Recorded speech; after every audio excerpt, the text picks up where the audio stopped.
18 number का question तो दोस्तों मल्टीपल चॉइस क्वेश्चन से ही आने वाला है। इस वीडियो के खत्म होते तक आप मेटल्स एंड नॉन मेटल्स के सारे important multiple choice questions prepare कर चुके होंगे। तो हेलो दोस्तों, मेरा नाम है आयुष अग्रवाल और बढ़ते हैं हम वीडियो की तरफ।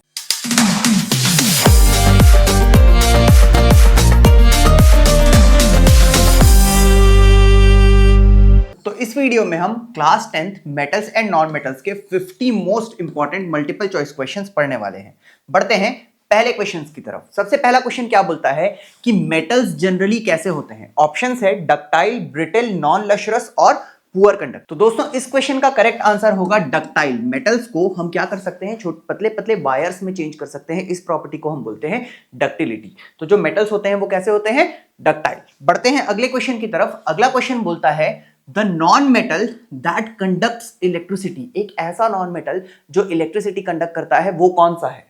Sulphur, phosphorus, carbon in the form of graphite या फिर ब्रोमीन। तो दोस्तों इसका करेक्ट आंसर है ग्रेफाइट। ठीक है, कार्बन। कार्बन को अगर हम ग्रेफाइट फॉर्म में लेते हैं तो वो इलेक्ट्रिसिटी कंडक्ट करता है। आपके पेंसिल के अंदर जो लीड है या फिर अगर अपन बैटरी को तोड़ के देखेंगे तो उसके अंदर एक ब्लैक कलर की रॉड होती है जो कि ग्रेफाइट की रॉड होती है। बढ़ते हैं नेक्स्ट क्वेश्चन की तरफ। नेक्स्ट क्वेश्चन बोलता है the most abundant metal in the earth crust. सबसे ज्यादा पाए जाने वाला मेटल कौन सा है अर्थ क्रस्ट में। ऑप्शंस हैं एल्यूमिनियम, आयरन, कॉपर और जिंक। तो दोस्तों इसका करेक्ट आंसर है एल्यूमिनियम। एल्यूमिनियम जो है वो एक ऐसा मेटल है जो सबसे ज्यादा मात्रा में पाया जाता है। बढ़ते हैं नेक्स्ट क्वेश्चन की तरफ। नेक्स्ट क्वेश्चन बोलता है which of these metals is liquid at room temperature. ठीक है, दिए गए ऑप्शंस में से एक ऐसा मेटल है जो रूम टेम्परेचर पर लिक्विड होता है। बताइए कौन सा है, जिंक, मरकरी, लेड या टिन। तो दोस्तों इसका करेक्ट आंसर है मरकरी। मरकरी को हम थर्मोमीटर में भी यूज करते हैं क्योंकि वो लिक्विड फॉर्म में होता है। बढ़ते हैं नेक्स्ट क्वेश्चन की तरफ। नेक्स्ट क्वेश्चन क्या बोलता है दोस्तों, the property of the metal by which they can be drawn into thin wires is called. ठीक है, तो दोस्तों इस क्वेश्चन का आंसर मैंने आपको इस वीडियो में ही पहले बताया है। अगर आपको इसका आंसर पता है तो नीचे कमेंट सेक्शन में मुझे बताइए कि इसका करेक्ट आंसर क्या होगा, मेलिएबिलिटी, डक्टिलिटी, कंडक्टिविटी की लक्षण। बढ़ते हैं नेक्स्ट क्वेश्चन की तरफ। नेक्स्ट क्वेश्चन बोलता है non metals are. Non metals की कौन कौन सी इसमें से प्रॉपर्टी है। तो मेलिएबिलिटी नहीं है, अपन उसको थिन शीट्स में चेंज नहीं कर सकते। क्या नॉन मेटल एक अच्छा कंडक्टर होता है, नहीं, ग्रेफाइट होता है, बाकी नहीं होते हैं। ब्रिटल होता है, ठीक है, नॉन मेटल जो है वो ब्रिटल होता है और डक्टाइल नहीं होता है। तो इसका करेक्ट आंसर हो जाएगा ऑप्शन सी। बढ़ते हैं नेक्स्ट क्वेश्चन की तरफ। नेक्स्ट क्वेश्चन बोलता है Which non-metal is essential for respiration? Respiration के लिए कौन सा ऐसा नॉन मेटल है जो जरूरी है। तो दोस्तों रेस्पिरेशन के लिए ऑक्सीजन जरूरी होता है। तो इसका करेक्ट आंसर हो जाएगा बी, दैट इज ऑक्सीजन। देखते हैं नेक्स्ट क्वेश्चन क्या बोलता है। नेक्स्ट क्वेश्चन बोलता है the electronic configuration of a metal is generally. इसमें से कौन सा आपको देख करके मेटल की इलेक्ट्रॉनिक कन्फिगरेशन लग रहा है। मेटल के आउटर मोस्ट शेल में या तो एक या दो या तीन इलेक्ट्रॉन्स में से पाया जाना चाहिए। ठीक है, यहां पर एक है, यहां पर 7, ये 8 और ये 6। तो जो फर्स्ट वाला है 281 ये मेटल की इलेक्ट्रॉनिक कन्फिगरेशन है। ठीक है, और 2 + 8 + 1 करोगे तो 11 आएगा जो कि सोडियम का इलेक्ट्रॉनिक कन्फिगरेशन है। तो इसका करेक्ट आंसर हो जाएगा ए। बढ़ते हैं नेक्स्ट क्वेश्चन की तरफ। नेक्स्ट क्वेश्चन बोलता है metals react with oxygen to form. ठीक है, कोई सा एक मेटल ले लेते हैं, मान लीजिए कैल्शियम ले लिए, ऑक्सीजन के साथ रिएक्ट कराए तो क्या बनेगा, कैल्शियम ऑक्साइड। तो जब भी मेटल रिएक्ट करता है ऑक्सीजन के साथ वो बना लेता है क्या, मेटल ऑक्साइड। क्या बनाता है, मेटल ऑक्साइड। और ये मेटालिक ऑक्साइड्स होते कैसे हैं, तो मेटालिक ऑक्साइड्स वैसे जनरली बेसिक होते हैं जब एक्वस फॉर्म में लोगे तो, लेकिन यहां पर एक्वस फॉर्म में लेना नहीं बोला है तो अपन क्या करेंगे, मेटालिक ऑक्साइड्स पे टिक मारेंगे। ठीक है, बढ़ते हैं नेक्स्ट क्वेश्चन की तरफ। नेक्स्ट क्वेश्चन क्या बोलता है दोस्तों, द एम्फोर्टरिक मेटल इज। अब ये एम्फोर्टरिक मेटल क्या होता है, ऐसा मेटल जो बेस के साथ भी रिएक्ट कर जाए और ऐसा मेटल जो एसिड के साथ भी रिएक्ट कर जाए। ठीक है, जब बेस के साथ रिएक्ट करेगा तो एसिडिक बिहेव करेगा, जब एसिड के साथ रिएक्ट करेगा तो बेसिक बिहेव करेगा। तो ऐसे मेटालिक ऑक्साइड्स को बोलते हैं एम्फोर्टरिक मेटल्स। ठीक है, तो यहां पर देखते हैं कौन सा है। तो दोस्तों सोडियम, मैग्नीशियम, एल्यूमिनियम की कॉपर। तो इसका करेक्ट आंसर है एल्यूमिनियम। एल्यूमिनियम जो है वो एक तरीके का एम्फोर्टरिक ऑक्साइड है। ठीक है, बढ़ते हैं नेक्स्ट क्वेश्चन की तरफ। दोस्तों अगर आप ये चैप्टर डिटेल में पढ़ना चाहते हैं तो मैंने ऊपर वीडियो एक्सप्लेनेशन का लिंक डाल दिया है, आप चाहें तो ये पूरा चैप्टर डिटेल में पढ़ सकते हैं। वापस आते हैं वीडियो की तरफ। क्या बोलता है अगला question, which gas is produced when metal reacts with acid. ठीक है, मेटल्स जब एसिड के साथ रिएक्ट करते हैं तो क्या बनता है, पहले ये बताइए। इसको करने के लिए हम एक मेटल ले लेते हैं, मान लीजिए कैल्शियम है, एक एसिड ले लेते हैं, मान लीजिए हाइड्रोक्लोरिक एसिड है, दोनों को रिएक्ट कराते हैं, ठीक है, तो बनेगा कैल्शियम क्लोराइड और हाइड्रोजन गैस अलग हो जाएगी, ये हो जाएगा सॉल्ट और ये हो गई हाइड्रोजन गैस। पहला ऑप्शन ऑक्सीजन, दूसरा कार्बन डाइऑक्साइड, तीसरा नाइट्रोजन, ये रहा चौथा हाइड्रोजन गैस। तो हाइड्रोजन पे टिक कर देंगे, ठीक। अगला क्वेश्चन देखते हैं क्या बोलता है। अगला क्वेश्चन बोलता है which of these metals does not react with water at any temperature. मतलब ठंडे पानी से रिएक्ट कराओ, स्टीम से रिएक्ट कराओ, हॉट वाटर से रिएक्ट कराओ, किसी भी कंडीशन में वो पानी के साथ रिएक्ट करेगा ही नहीं। ऐसा कौन सा सब्सटेंस है? सोडियम, पोटेशियम, एल्यूमिनियम या फिर गोल्ड। तो दोस्तों इसका करेक्ट आंसर है गोल्ड, ठीक है। दोस्तों अगर आपको ये वीडियो पसंद आ रहा है तो प्लीज एक लाइक और शेयर जरूर करें, क्योंकि ये हमारे लिए एक बहुत मोटिवेशन का काम करता है। अगर आपका एक छोटा सा लाइक हमारे वीडियो को हमको मोटिवेट करता है। चलिए वापस आते हैं वीडियो की तरफ। The metal that is used in the thermometer. Thermometer में कौन सा मेटल पाया जाता है? मरकरी, जिंक, कॉपर और लेड। तो दोस्तों थर्मोमीटर में मरकरी पाया जाता है, वो इसलिए क्योंकि ये लिक्विड होता है रूम टेम्परेचर पे और टेम्परेचर के साथ ये एक्सपैंड करता है, ठीक है। बढ़ते हैं नेक्स्ट क्वेश्चन की तरफ। नेक्स्ट क्वेश्चन क्या बोलता है?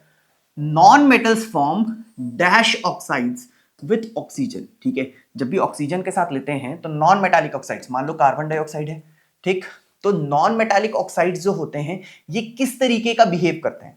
तो पहले तो ये याद रखना, जब भी आपको ऑक्साइड्स, नॉन मेटालिक ऑक्साइड्स लेने होते हैं, ठीक है, तो आपको ये बताना है कि वो एसिडिक बिहेव करेंगे कि बेसिक, की किस तरीके का बिहेव करेंगे। तो सबसे पहले आप उसको एक्वस फॉर्म में लो, ठीक है। अब जब आप एक्वस फॉर्म में लोगे, पानी के साथ रिएक्ट कर दोगे, ठीक। जैसे ही पानी के साथ रिएक्ट करोगे ये बनेगा H2CO3, ये एक एसिड होता है, ठीक है। क्वेश्चन में ना यहाँ पर विथ ऑक्सीजन नहीं होना चाहिए था, विथ वाटर होना चाहिए, ठीक है। तो इसका करेक्ट आंसर क्या हो जाएगा? एसिडिक हो जाएगा, क्योंकि ये H+ और CO3 2- लिबरेट करेगा, और सब्सटेंसेस जो H+ लिबरेट करते हैं उनको क्या बोलते हैं? एसिड्स, ठीक है। देखते हैं नेक्स्ट क्वेश्चन क्या बोलता है। नेक्स्ट क्वेश्चन बोलता है सोडियम को किसमें स्टोर किया जाता है? पानी में, हवा में, अल्कोहल में कि केरोसिन में? तो दोस्तों इसका करेक्ट आंसर है केरोसिन में, क्योंकि सोडियम बहुत ज्यादा रिएक्टिव होता है, एयर के साथ रिएक्ट कर जाता है, इसीलिए हम उसको केरोसिन में स्टोर करते हैं। पढ़ते हैं नेक्स्ट क्वेश्चन की तरफ। नेक्स्ट क्वेश्चन बोलता है which of the following can displace hydrogen from acid. Hydrogen को कौन डिस्प्लेस कर सकता है एसिड से? दोस्तों इस चीज के लिए आपको एक्टिविटी सीरीज याद होनी चाहिए। वो सारे सब्सटेंसेस जो हाइड्रोजन के नीचे आएंगे वो हाइड्रोजन को डिस्प्लेस नहीं कर पाएंगे, ठीक है। तो कॉपर, सिल्वर और गोल्ड, ये ऐसे 3 सब्सटेंसेस होते हैं जो हाइड्रोजन के नीचे आते हैं एक्टिविटी सीरीज में। आयरन जो है ये एक्टिविटी सीरीज में हाइड्रोजन के ऊपर आता है, इसलिए वो हाइड्रोजन को डिस्प्लेस कर देगा, और वो क्या करेगा? हाइड्रोजन को डिस्प्लेस कर सकता है, उसके एसिड से हाइड्रोजन गैस जो है वो लिबरेट हो जाएगी। एक बार मैं एक एग्जांपल बता देता हूं। मान लीजिए आयरन को आप हाइड्रोक्लोरिक एसिड के साथ रिएक्ट कराओगे तो FeCl3 बनेगा और हाइड्रोजन गैस लिबरेट हो जाएगी, ठीक है। बढ़ते हैं नेक्स्ट क्वेश्चन की तरफ। The process of electrolytic refining is used for. Electrolytic refining का इस्तेमाल हम क्यों करते हैं? एलॉयज को सेपरेट करने के लिए, मेटल्स को प्यूरिफाई करने के लिए, सरफेसेस की कोटिंग करने के लिए, या ओर्स को रिड्यूस करने के लिए? तो दोस्तों इसका करेक्ट आंसर है मेटल को प्यूरिफाई करने के लिए हम इलेक्ट्रोलाइटिक रिफाइनिंग का इस्तेमाल करते हैं, ठीक है। बढ़ते हैं नेक्स्ट क्वेश्चन की तरफ। नेक्स्ट क्वेश्चन बोलता है the property of the metal due to which they produce sound. टन टन टन टन साउंड आता है जब भी उनको किसी चीज से बजाया जाता है, स्ट्रक किया जाता है, तो वो इस प्रॉपर्टी को क्या बोलते हैं? सोनोरिटी, मेलिएबिलिटी, डक्टिलिटी की कंडक्टिविटी? तो दोस्तों इसका करेक्ट आंसर है सोनोरिटी, ठीक है। नेक्स्ट क्वेश्चन देखते हैं क्या बोलता है। नेक्स्ट क्वेश्चन बोलता है the most reactive non metal is. सबसे रिएक्टिव नॉन मेटल कौन सा होता है? फ्लोरीन, क्लोरीन, ब्रोमीन की आयोडीन? तो दोस्तों इसका करेक्ट आंसर है फ्लोरीन। फ्लोरीन जो है वो पूरे पीरियोडिक टेबल का सबसे ज्यादा रिएक्टिव नॉन मेटल है, ठीक है। नेक्स्ट क्वेश्चन देखते हैं क्या बोलता है। क्लोरीन का इस्तेमाल क्या चीज की मैन्युफैक्चरिंग में करते हैं? शुगर की, मेडिसिन की, सॉल्ट की ब्लीचिंग पाउडर की? तो दोस्तों इसका करेक्ट आंसर है ब्लीचिंग पाउडर की। ब्लीचिंग पाउडर का मैन्युफैक्चरिंग करते टाइम हम क्लोरीन गैस का इस्तेमाल करते हैं। बढ़ते हैं नेक्स्ट क्वेश्चन की तरफ। नेक्स्ट क्वेश्चन बोलता है which one of the following metal does not corrode easily. आसानी से जंग नहीं लगता है, उसमें कोरोड नहीं होता है, वो ऐसा कौन सा मेटल है? एल्यूमिनियम, आयरन, जिंक या गोल्ड? तो दोस्तों इसका करेक्ट आंसर है गोल्ड। गोल्ड एक ऐसा सब्सटेंस होता है जो कोरोड होता ही नहीं है, वो क्योंकि वो किसी भी चीज के साथ रिएक्ट ही नहीं करता है, इसीलिए गोल्ड महंगा आता है। बढ़ते हैं नेक्स्ट क्वेश्चन की तरफ। The reaction of metal oxides, ठीक है, मेटल ऑक्साइड्स का रिएक्शन कराना है, किसके साथ कराना है? एसिड के साथ। कोई सा मेटल ऑक्साइड ले लेते हैं, मान लीजिए कैल्शियम ऑक्साइड है, इसका रिएक्शन कराते हैं एसिड के साथ, हाइड्रोक्लोरिक एसिड के साथ करा देते हैं। क्या बनेगा? कैल्शियम क्लोराइड बनेगा और साथ में वाटर बनेगा। ये हो गया सॉल्ट, ये हो गया वाटर। अब अपने को देखना है ये कौन से ऑप्शन में दिया है, ठीक है। तो मेटल का सॉल्ट ये सही है, ऑक्सीजन गलत है, एसिड गलत है, हाइड्रोजन गैस गलत है। तो इसका करेक्ट आंसर क्या हो जाएगा? Metal salts. नेक्स्ट क्वेश्चन देखते हैं क्या बोलता है। नेक्स्ट क्वेश्चन बोलता है the rusting of iron requires, iron की रस्टिंग के लिए कौन सी चीज जरूरी है? सिर्फ ऑक्सीजन जरूरी है, सिर्फ पानी जरूरी है, हवा और पानी दोनों जरूरी है, नाइदर एयर नॉर वाटर, दोनों में से कोई भी जरूरी नहीं है। तो दोस्तों इसका करेक्ट आंसर है बोथ एयर एंड वाटर। जब दो both air and water present होगा तभी जाकर के कोरोशन होगा, ठीक है। नेक्स्ट देखते हैं क्या बोलता है। Zinc is used to galvanise iron because, zinc का इस्तेमाल हम क्यों करते हैं आयरन मतलब गैल्वनाइज करने के लिए? पहला, इट इज लेस रिएक्टिव, दूसरा इट इज मोर रिएक्टिव, तीसरा इट इज ब्रिटल, अगला इट इज एक्सपेंसिव। तो दोस्तों इसका करेक्ट आंसर है इट इज मोर एक्सपेंसिव, क्योंकि जिंक जो है वो ज्यादा एक्सपेंसिव है आयरन से, तो वो खुद रिएक्ट करके कोरोड हो जाता है और आयरन को प्रोटेक्ट कर लेता है, इसीलिए गैल्वनाइजेशन में उसका इस्तेमाल किया जाता है। बढ़ते हैं नेक्स्ट क्वेश्चन की तरफ। The reaction of metal with sodium hydroxide produces. अब होता क्या है दोस्तों, सोडियम हर एक मेटल के साथ तो रिएक्ट नहीं करता है सोडियम हाइड्रोक्साइड, बट कुछ सब्सटेंसेस के साथ रिएक्ट करता है, जैसे कि जिंक। मान लीजिए जिंक का रिएक्शन आप सोडियम हाइड्रोक्साइड के साथ करा दोगे तो एक सब्सटेंस बनता है जिसको बोलते हैं हम सोडियम जिंकेट। क्या बोलते हैं? Sodium zincate. और साथ में एक गैस लिबरेट होती है जिसको बोलते हैं हाइड्रोजन गैस, ठीक है। तो इसका करेक्ट आंसर क्या हो जाएगा? तो इसका करेक्ट आंसर हो जाएगा हाइड्रोजन गैस। तो reaction of metal and sodium hydroxide produces what? It produces hydrogen gas, ठीक है। बढ़ते हैं नेक्स्ट क्वेश्चन की तरफ। नेक्स्ट क्वेश्चन क्या बोलता है देखते हैं। बोलता है which metal is alloyed with iron to make stainless steel? Options हैं कॉपर, एल्यूमिनियम, क्रोमियम और निकल। तो दोस्तों इसका करेक्ट आंसर है क्रोमियम, ठीक है। क्रोमियम और जिंक, इसका करेक्ट आंसर है क्रोमियम। वैसे जब अपन इसका स्टेनलेस स्टील बनाते हैं तो हम क्रोमियम और निकल दोनों का ही इस्तेमाल करते हैं। बढ़ते हैं नेक्स्ट क्वेश्चन की तरफ। Which gas is produced during the thermal decomposition of limestone? पहले तो समझो लाइमस्टोन क्या है। कैल्शियम कार्बोनेट को हम बोलते हैं लाइमस्टोन, ठीक है। अब कैल्शियम कार्बोनेट का क्या करना है? Thermal decomposition. What is thermal decomposition? Heat के कारण जब डिकम्पोजिशन होता है उसको बोलते हैं थर्मल डिकम्पोजिशन। तो होगा क्या? कैल्शियम ऑक्साइड बनेगा और साथ में कौन सी गैस बनेगी? Carbon dioxide gas. तो इसका करेक्ट आंसर क्या हो जाएगा? C option, that is carbon dioxide. Next question देखते हैं क्या बोलता है। Which of the following metal is the best conductor of electricity? Electricity का सबसे अच्छा कंडक्टर कौन सा होता है? सिल्वर, टंगस्टन, जिंक या फिर गोल्ड? तो दोस्तों इसका करेक्ट आंसर है सिल्वर। अब आपको नीचे कमेंट सेक्शन में मुझे ये बताना है कि अगर सिल्वर सबसे अच्छा कंडक्टर है तो वायर्स बनाने के लिए सिल्वर का इस्तेमाल क्यों नहीं करते होंगे, ठीक है। बढ़ते हैं नेक्स्ट क्वेश्चन की तरफ। नेक्स्ट क्वेश्चन बोलता है the metal used in the filament of an electric bulb. Electric bulb के फिलामेंट में क्या सब्सटेंस यूज होता है? Aluminium, tungsten, none of these या फिर जिंक? तो दोस्तों इसका करेक्ट आंसर है टंगस्टन। जो बल्ब की फिलामेंट होती है उसमें हम टंगस्टन का इस्तेमाल करते हैं और वो जो टंगस्टन है वो बाद में ग्लो करता है जिसके कारण बल्ब जलता हुआ दिखाई देता है। नेक्स्ट क्वेश्चन देखते हैं क्या बोलता है। ऑक्साइड्स ऑफ नॉन मेटल्स जो होते हैं वो जनरली कैसे होते हैं? जैसे कि कार्बन डाइऑक्साइड है, सल्फर डाइऑक्साइड है, नाइट्रोजन डाइऑक्साइड है, ठीक है। ये सारे सब्सटेंसेस किस नेचर के होते हैं? तो दोस्तों ये सारे सब्सटेंसेस एसिडिक नेचर के होते हैं, ठीक है। कार्बन डाइऑक्साइड से H2CO3 बनेगा, ठीक है। वहीं पे अगर अपन देखेंगे कि सल्फर डाइऑक्साइड से तो H2SO4 बनेगा, नाइट्रोजन डाइऑक्साइड से तो HNO3 बनेगा। ये सारे के सारे सब्सटेंसेस क्या हैं? ये हैं एसिड, ठीक है। नेक्स्ट क्वेश्चन देखते हैं। बोलता है which method is used to extract metals from the sulphide ore? अब सल्फाइड ओर में ऑक्सीजन नहीं होता है तो हम क्या करते हैं? उसको ऑक्सीजन के प्रेजेंस में हीट करते हैं और उसका अपन नेक्स्ट स्टेप में उसको लेकर के जाते हैं। इस स्टेप का नाम क्या है? इसको हम बोलते हैं रोस्टिंग। वहीं पर अगर सल्फाइड ओर की जगह कार्बोनेट ओर होता तो हम उसको एब्सेंस ऑफ ऑक्सीजन में हीट करते हैं, जिसको हम बोलते हैं कैल्सिनेशन। ठीक है, बढ़ते हैं नेक्स्ट क्वेश्चन की तरफ। नेक्स्ट क्वेश्चन बोलता है which of the following is the hardest naturally occurring substance. तो नेचुरली अकरिंग सब्सटेंसेस में सबसे हार्डेस्ट सब्सटेंस कौन सा है? डायमंड, क्वार्ट्ज, आयरन या फिर एल्यूमिनियम। तो दोस्तों इसका करेक्ट आंसर है डायमंड। डायमंड जो है वो हार्डेस्ट सब्सटेंस है नेचुरली अकरिंग सब्सटेंसेस में। ठीक है, बढ़ते हैं नेक्स्ट क्वेश्चन की तरफ। नेक्स्ट क्वेश्चन बोलता है which metals violently react with cold water. ऐसा कौन सा सब्सटेंस है जो कोल्ड वाटर के साथ भी बहुत वायलेंटली रिएक्ट करता है? सोडियम, पोटेशियम, कैल्शियम या फिर जिंक। तो दोस्तों इसका करेक्ट आंसर है सोडियम, इसीलिए उसको केरोसिन में रखा जाता है। ठीक है, क्योंकि वो बहुत ज्यादा वायलेंटली रिएक्ट करता है, यहां तक कि मॉइस्चर के साथ भी वो रिएक्ट कर जाता है।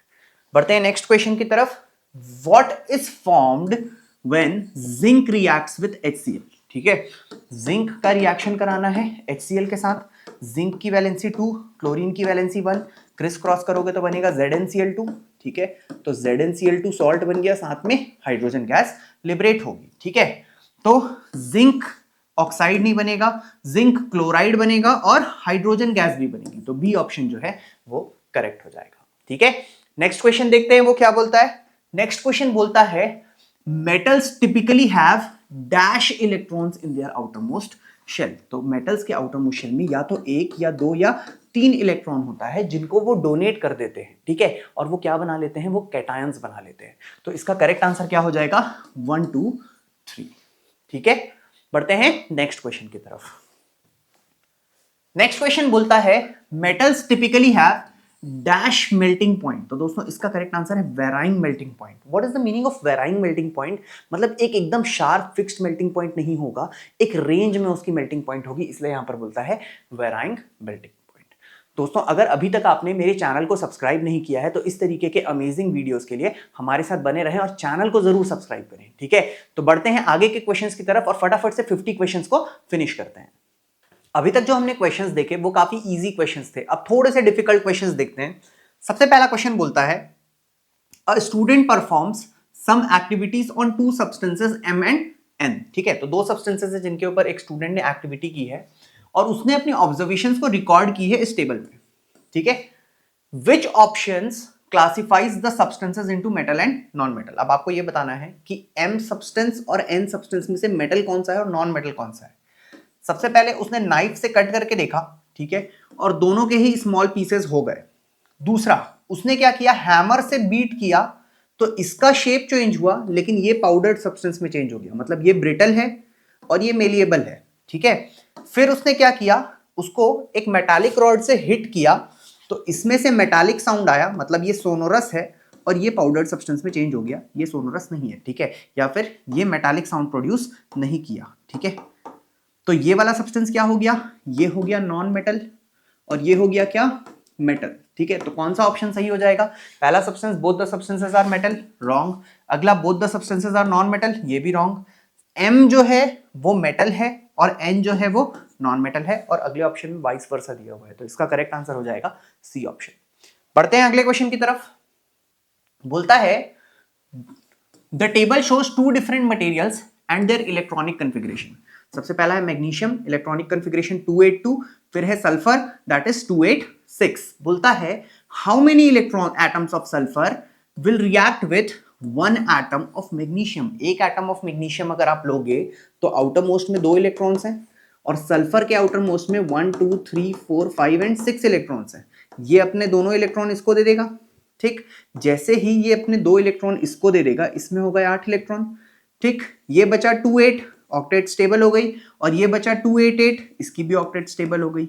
तो एक मैग्नीशियम कितने सल्फर के साथ रिएक्ट किया, एक मैग्नीशियम एक सल्फर के साथ रिएक्ट किया, तो इसका करेक्ट आंसर हो जाएगा 1।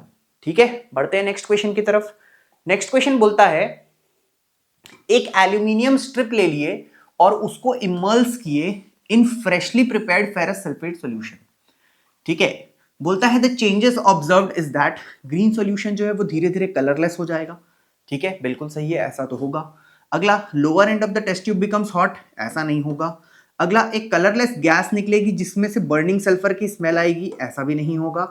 और जो लाइट ग्रीन सोल्यूशन है वो ब्लू में चेंज हो जाएगा, ऐसा भी नहीं होगा। ये ब्लू और ग्रीन वाला जो चेंज है ये कॉपर सल्फेट सोल्यूशन में अगर आयरन नील डिप करते तो होता। ठीक है, तो इसका करेक्ट आंसर हो जाएगा ए ऑप्शन। नेक्स्ट क्वेश्चन देखते हैं। एक मेटल एक्स है, उसका हमने इस्तेमाल किया है थर्माइट प्रोसेस में। थर्माइट प्रोसेस में अपन जो एक्स यूज किए होंगे वो होगा एल्यूमिनियम। थर्माइट प्रोसेस में किए क्या होंगे, उसको Fe2O3 के साथ रिएक्ट कराए होंगे, बन गया होगा Al2O3 और आयरन अलग हो जाएगा। ठीक है, आयरन के एक्सट्रैक्शन के लिए इस मेटल इस प्रोसेस का यूज करते हैं। जब इस एक्स को एयर में बर्न करेंगे तो ये एम्फोटरिक ऑक्साइड देगा, मतलब एल्यूमिनियम को अगर ऑक्सीजन में बर्न करोगे तो Al2O3 देगा जो कि एम्फोटरिक होता है। बिल्कुल सही बात है। तो बताइए ये एम्फोटरिक ऑक्साइड वाई हो गया, मतलब ये सब्सटेंस जो था ये वाई हो गया और ये जो सब्सटेंस था वो एक्स हो गया। ठीक, तो बोलता है बताइए ये एक्स और वाई क्या है। ठीक, तो एक्स क्या हो गया, एक्स हो गया एल्यूमिनियम, ये रहा एल्यूमिनियम और एल्यूमिनियम, तो ए और सी गलत हो गया। ठीक, और वाई हो गया एल्यूमिनियम ऑक्साइड, मतलब बी ऑप्शन जो है वो दोस्तों करेक्ट ऑप्शन हो गया। ठीक है, बढ़ते हैं नेक्स्ट क्वेश्चन की तरफ। नेक्स्ट क्वेश्चन बोलता है एक एलिमेंट है M, उसका 50% इलेक्ट्रॉन्स जो हैं वो थर्ड शेल के ऑक्यूपाइड है। ठीक है, as in the second shell, मतलब सेकेंड शेल के जितने भी होते हैं उसके 50% थर्ड में ऑक्यूपाइड हैं। आपको बताना है एटॉमिक नंबर ऑफ M क्या है। तो दोस्तों फर्स्ट शेल होती है K, फिर L, फिर M। K शेल में होते हैं 2 इलेक्ट्रॉन्स, L शेल में होते हैं 8 इलेक्ट्रॉन्स। 8 इलेक्ट्रॉन का 50% मतलब 4, तो थर्ड शेल में कितने इलेक्ट्रॉन्स फिल्ड है 4। 2 + 8 + 4 मतलब 14 हो गया। ठीक है, तो इसका एटॉमिक नंबर कितना हो जाएगा, दैट इज 14। ठीक है, बढ़ते हैं नेक्स्ट क्वेश्चन की तरफ। नेक्स्ट क्वेश्चन क्या बोलता है, संध्या ने 3 बीकर्स लिए A, B एंड C। ठीक, A बीकर के अंदर क्या था, ZnSO4 था, B बीकर के अंदर Ag2SO4 था, मतलब सिल्वर सल्फेट था, और थर्ड के अंदर आयरन सल्फेट था। अब उसने क्या किया, सब में कॉपर के टुकड़े डाल दिए, कॉपर पीसेस डाल दिए। तो बोलता है ऐसा कौन सा बीकर होगा जो कि ब्लू कलर का हो जाएगा। अब पहले तो समझो ब्लू कलर का क्यों होगा, कॉपर सल्फेट का कलर ब्लू होता है, मतलब एक ऐसा बीकर होगा जिसमें कॉपर जो है वो दूसरे मेटल को डिस्प्लेस करके और कॉपर सल्फेट बना लेगा। जिस भी बीकर में कॉपर सल्फेट बनेगा उसका कलर ब्लू हो जाएगा। अब क्या होता है दोस्तों, जिंक जो है ये कॉपर से ज्यादा रिएक्टिव होता है, तो यहां पर आएगा नो रिएक्शन, कोई रिएक्शन होगा ही नहीं। सिल्वर जो है ये कम रिएक्टिव होता है, तो क्या करेगा, कॉपर इसकी जगह लग जाएगा, सिल्वर को अलग कर देगा, तो यहां पर सब्सटेंस बन जाएगा ब्लू। और आयरन जो है ये ज्यादा रिएक्टिव होता है, तो यहां पर भी नो रिएक्शन हो जाएगा। तो इसका करेक्ट आंसर हो जाएगा बीकर बी। ठीक है, बढ़ते हैं नेक्स्ट क्वेश्चन की तरफ। नेक्स्ट क्वेश्चन क्या बोलता है, an element with atomic number dash will form a basic oxide. ठीक है, अब बेसिक ऑक्साइड्स कैसे होते हैं, तो जो मेटालिक ऑक्साइड्स होते हैं, मेटालिक ऑक्साइड्स को हम क्या बोलते हैं, बेसिक ऑक्साइड्स। अब मेटल कब होगा, जब आउटर मोस्ट इलेक्ट्रॉनिक कॉन्फ़िगरेशन में 1, 2 या 3 आएगा। यहां पर देखो 5 तो ये तो होगा नहीं, 7 तो ये भी नहीं होगा, 4 तो ये भी नहीं होगा, यहां पर देखो 1 है तो ये मेटल है। ठीक, मेटालिक ऑक्साइड्स कैसे होते हैं, बेसिक ऑक्साइड्स। वैसे एटॉमिक नंबर 11 होता है सोडियम, और सोडियम का अगर आप ऑक्साइड देखोगे तो Na2O, जो कि एक्वस सॉल्यूशन में जब जाएगा तो सोडियम हाइड्रोक्साइड बना लेगा, और ये कैसा होता है, ये बेसिक इन नेचर होता है। ठीक है, बढ़ते हैं नेक्स्ट क्वेश्चन की तरफ। नेक्स्ट क्वेश्चन क्या बोलता है कि यहां पर एक टेबल है जो कि हमको ABCD करके 4 सब्सटेंसेस दे रहा है। ठीक है, A, B, C और D। बोलता है बताइए इसमें से आयोनिक कंपाउंड कौन कौन सा बनाएगा। अब यहां पर इलेक्ट्रिकल कंडक्टिविटी की बात किया है in solid and liquid phase. अब आपको यहां यह पता होना चाहिए कि आयोनिक सब्सटेंसेस जो हैं वो सॉलिड फॉर्म में इलेक्ट्रिसिटी कंडक्ट नहीं करते हैं, लेकिन लिक्विड फॉर्म में वो इलेक्ट्रिसिटी कंडक्ट करते हैं। अब यहां पर जो फर्स्ट वाला सब्सटेंस है ये देखो दोनों में ही इलेक्ट्रिसिटी कंडक्ट कर रहा है, तो ये तो हो नहीं सकता। यहां पर बी और सी को देखो, सॉलिड फॉर्म में तो ये कंडक्ट नहीं कर रहे हैं, ठीक, और लिक्विड और एक्वस फॉर्म में ये कंडक्ट कर रहे हैं, तो ये दोनों करेक्ट ऑप्शन हो जाएगा। डी दोनों में ही नहीं कर रहा है तो ये भी रॉन्ग ऑप्शन हो जाएगा। तो अपना करेक्ट आंसर होना चाहिए बी और सी, जो कि ऑप्शन नंबर बी में दिया हुआ है, तो बी सही आंसर हो जाएगा। पढ़ते हैं नेक्स्ट क्वेश्चन की तरफ।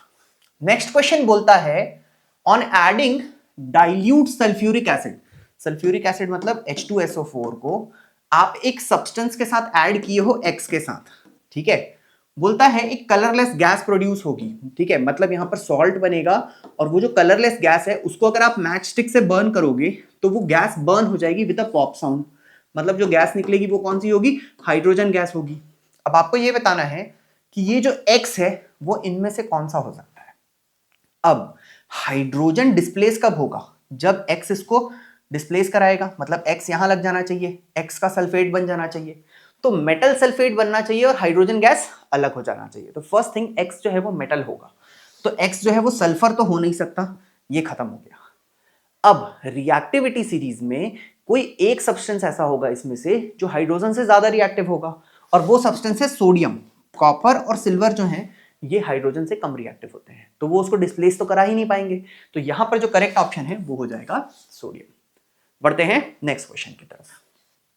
नेक्स्ट क्वेश्चन बोलता है the cation and anion present in aluminium oxide is, aluminium, ठीक है, एटॉमिक नंबर 13, 283 इसकी इलेक्ट्रॉनिक कॉन्फ़िगरेशन हो जाएगी। 3 इलेक्ट्रॉन्स को ये देगा, ठीक है, मतलब एल्यूमिनियम 3 इलेक्ट्रॉन देके Al+3 बनाने वाला है, ठीक है।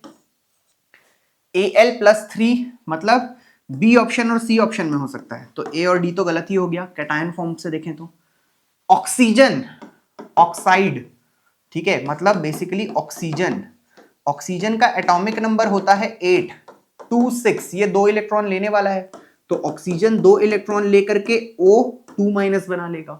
O2- मतलब इसमें और इसमें है, लेकिन डी ऑप्शन तो ऑलरेडी गलत था, ठीक है, तो सी ऑप्शन भी गलत हो गया। करेक्ट आंसर क्या हो जाएगा? बी ऑप्शन, Al+3 होगा और O2- होगा, ठीक है। बढ़ते हैं नेक्स्ट क्वेश्चन की तरफ। नेक्स्ट क्वेश्चन बोलता है which of the following 2 combinations are correct. देखते हैं, ठीक है, यहां पर बेसिकली अपने को रिएक्शन एसिड के साथ कराना है, ठीक है। क्वेश्चन में एक छोटा सा पार्ट मिस हो गया है। मान लो आप कॉपर को एसिड के साथ रिएक्ट कराओगे तो क्या होगा? तो कॉपर जो है वो कम रिएक्टिव होता है, ठीक है। अब क्योंकि कॉपर को अगर आप HCl के साथ मान लो रिएक्ट करा दिए, तो क्योंकि कॉपर कम रिएक्टिव होता है हाइड्रोजन से, तो नो रिएक्शन आएगा। तो हाइड्रोजन गैस इवॉल्व होनी चाहिए क्या? नहीं होनी चाहिए, तो ये गलत है। फर्स्ट ऑप्शन गलत हो गया, फर्स्ट ऑप्शन गलत हो गया, तो ये और ये गलत हो गया। देखते हैं अगला, आयरन रिएक्ट कर सकता है क्या? मतलब अगर आयरन को रिएक्ट कराऊंगा HCl के साथ तो क्या होगा? तो बनेगा FeCl3 और हाइड्रोजन गैस लिबरेट हो जाएगी। तो क्या गैस इवॉल्व हो रही है? बिल्कुल हो रही है। अगला है मैग्नीशियम, मैग्नीशियम भी हाइड्रोजन से ज्यादा रिएक्टिव होता है, तो क्या होगा? गैस यहां भी इवॉल्व होनी चाहिए, लेकिन ऑब्जर्वेशन टेबल में लिखा है गैस इवॉल्व नहीं होगी, मतलब ये पॉइंट गलत दिया है, ठीक है। अब 2 और 3 तो हो नहीं सकता, तो ये ऑप्शन गया, ठीक। और जिंक जो है ये भी हाइड्रोजन से ज्यादा रिएक्टिव होता है, तो इसमें भी गैस इवॉल्व होगी, तो करेक्ट ऑप्शन हो जाएगा 1 और 4, सॉरी 2 और 4, ठीक है। तो डी ऑप्शन पे टिक करेंगे, ठीक है। बढ़ते हैं नेक्स्ट क्वेश्चन की तरफ। नेक्स्ट क्वेश्चन बोलता है which of the following correctly represents sodium oxide. Sodium oxide को कौन सा सही से रिप्रेजेंट करता है? दोस्तों सोडियम का अगर अपन एटॉमिक नंबर देखें वो 11 होता है, 281, एक इलेक्ट्रॉन देने वाला है वो, ठीक है। एक इलेक्ट्रॉन दे करके वो क्या बनाएगा? Na पॉजिटिव बनाएगा। तो Na2 पॉजिटिव तो बन नहीं सकता, ये गलत। Na पॉजिटिव यहां बना है, Na पॉजिटिव यहां बना है, Na पॉजिटिव यहां भी बना है, ठीक है। अब देखते हैं ऑक्सीजन को। Oxygen atomic number 8, 2, 6, oxygen 2 electrons को लेगा और O2- बना लेगा, ठीक। तो क्या O-1 बन सकता है? नहीं बन सकता। O2- बन सकता है, O2- बन सकता है और O2- बन सकता है। अब 2 ऑप्शंस अपने पास करेक्ट बचे हैं, इन दोनों को समझते हैं, ठीक है। होगा क्या दोस्तों, ऑक्सीजन के आउटर मोस्ट में 6 इलेक्ट्रॉन है, ठीक है, ये रहा 6 इलेक्ट्रॉन, और सोडियम के आउटर मोस्ट में 1 इलेक्ट्रॉन है, तो ये एक देने से तो इसका ऑक्टेट फिल होगा नहीं, तो ऐसे ऐसे 2 सोडियम आएंगे और दोनों अपना 1-1 इलेक्ट्रॉन यहां देंगे, तो बेसिकली Na पॉजिटिव कितना होगा? 2 होगा, और O2- कितना होगा? 1 होगा। तो ये जो है ये करेक्ट ऑप्शन बता रहा है, ये बता रहा है 2 Na पॉजिटिव होंगे और 1 O2- होगा, तो इसका करेक्ट ऑप्शन हो जाएगा बी आंसर। बढ़ते हैं नेक्स्ट क्वेश्चन की तरफ। नेक्स्ट क्वेश्चन बोलता है which of the following is the most reactive, ये रिएक्शन नहीं होगा, रिएक्टिव होगा in the options below given, ठीक है, गिवन बिलो। अब यहां पर क्या है, आपको एक्टिविटी सीरीज याद होनी चाहिए। एक्टिविटी सीरीज में जो सबसे ऊपर आएगा वो सबसे ज्यादा रिएक्टिव हो जाएगा। तो यहां पर सबसे ज्यादा रिएक्टिव कौन सा है, वो है कैल्शियम। सेम क्वेश्चन में अगर पूछता सबसे कम रिएक्टिव कौन सा है, तो अपन कॉपर टिक कर देते। ठीक है, बढ़ते हैं लास्ट क्वेश्चन की तरफ। लास्ट क्वेश्चन बोलता है which of the following can not displace hydrogen. Hydrogen को कौन सा सब्सटेंस जो है वो डिस्प्लेस नहीं कर सकता है, जो रिएक्टिविटी सीरीज में हाइड्रोजन के नीचे आ रहा होगा वो उसको डिस्प्लेस नहीं कर पाएगा। ठीक है, तो यहां पर कॉपर ऐसा सब्सटेंस है जो उसको डिस्प्लेस नहीं कर पाएगा। तो दोस्तों इसके साथ हमने इस चैप्टर के 50 मोस्ट इंपॉर्टेंट क्वेश्चंस फिनिश कर लिए। अगर आपको ये वीडियो पसंद आया हो तो वीडियो को लाइक, शेयर एंड सब्सक्राइब करना ना भूलें और ज्यादा से ज्यादा अपने दोस्तों के साथ शेयर करें ताकि वो भी हमारे साथ इस जर्नी में जुड़ सकें। आज के लिए बस इतना ही।